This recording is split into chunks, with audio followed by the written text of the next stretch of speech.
Good afternoon and thanks for having us in. A suspect charged in the death of a Moody County chief deputy appeared in front of a judge for the first time this morning. 40-year-old Joseph Hook of Sioux Falls is charged with first-degree murder and aggravated eluding. The charges stem from a Friday night pursuit that ended near the Coleman exit on Interstate 29 that led to the death of 51-year-old Ken Prorock of Wentworth. Attorney General Marty Jackley says Prorock was placing strips on the road to stop the pursuit. An eyewitness indicated he saw an intentional swerve and that chief deputy was hit and killed at the scene. The defendant was apprehended by witnesses and then immediately by law enforcement. Outside the Moody County Courthouse today sat Chief Deputy Sheriff Prorock's patrol car in memoriam of him. Tonight on KELOLAND News, Lauren Solik will bring us thoughts from the Moody County Sheriff about the impact this has on the department. The 51-year-old Ken Prorock has been with the Moody County Sheriff's Office since he was sworn in as a law enforcement officer back in 2016.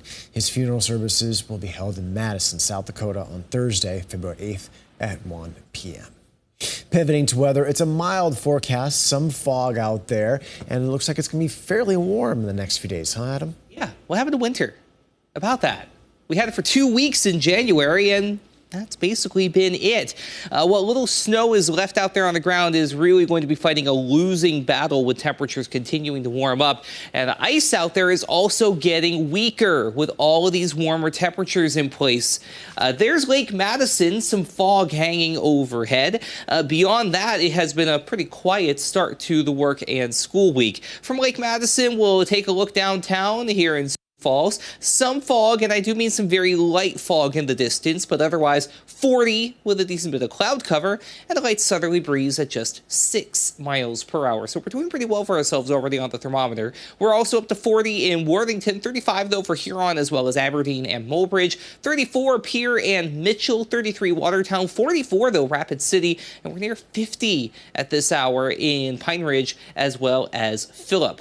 The breeze is picking up a little bit in central and western KELOLAND, around 10 to 15 miles per hour, still 5 to 10 miles per hour to the east, and it is predominantly out of a southerly direction, which is going to help bring in a little more of that warmth. Outside of that, we have to zoom out already just to show there really isn't much of anything going on. At most, a few snow showers out in central Montana, then over toward Idaho Falls, and then the Idaho-Wyoming border. But otherwise, we are going to be dry for at least a little while longer. By the middle of the week, though, that is expected to change, so you will want to keep that in the back of your mind. For the rest of your day, some patchy fog will linger in a few locations. Beyond that will become partly to at times mostly cloudy with highs mainly in the mid to upper 40s for southeastern as well as northeastern KELOLAND. The breeze will pick up to around 10 to 15 miles per hour as we go through the rest of your day. Out to the west, though, we get in on a little more sunshine, ergo we warm up a little bit more as well. Some 40s and 50s closer to the river, 50s to near 60 the farther west you go, including a 60-degree high today for Rapid City, but you're also going to be dealing with the highest wind speeds over the course of the afternoon. We'll talk about the rest of your 7-day forecast, including that potential for rain and a small reminder that, yes, it is still winter. That's coming up in your 7-day forecast. Sounds good. Thank you, Adam. A Sioux Falls couple knows all about rare diseases. They had 2 boys, and both were diagnosed with the same rare disease shortly after birth. PKU doesn't allow the body to digest protein, and left untreated, it can cause brain damage. John and Abby Berg say the boys have learned to cope on a special diet.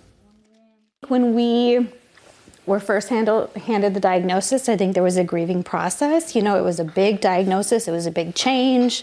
We didn't really know anything about it. And I think now we just know that it's just normal. And tonight on KELOLAND, our Tom Hansen explores PKU and other rare diseases and looks at how genetic testing is saving lives. In national developments, a bipartisan Senate agreement with the White House to get a grip on the southern border faces stiff opposition from conservatives in the House. Now, the bill would overhaul the asylum system and give the president new powers to expel migrants. But it's all tied to other national security interests, like billions in aid to Ukraine, that are unfavorable with conservatives. CBS's Natalie Brand is on Capitol Hill. We're getting a look at what's in the $118 billion national security package unveiled Sunday.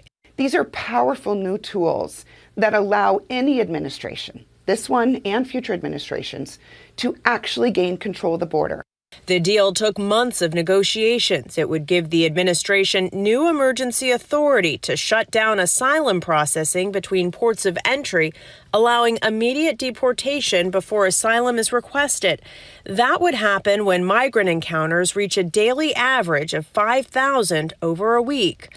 It also ends catch and release policies and speeds up the processing of asylum cases.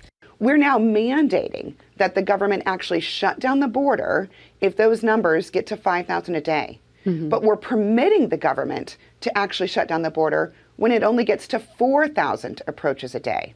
The bill also includes $60 billion in aid to Ukraine, another $14 billion for Israel, plus humanitarian assistance and other support.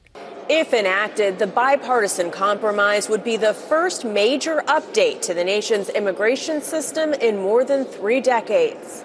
Muzaffar Shishti, a senior fellow with the Migration Policy Institute, says election year politics could complicate the bill's passage. The extreme right and the extreme left may actually be responsible for the demise of anything that happens here. Former President Trump has already come out against the bill, and House Speaker Mike Johnson said it's dead on arrival in the House. He's not calling the shots.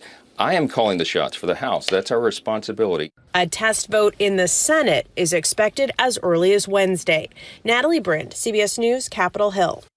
The bill would not severely restrict the president's ability to use humanitarian parole, which the Biden administration has implemented at a historic scale to resettle more than 1 million migrants and refugees into the U.S. That issue had been a major sticking point.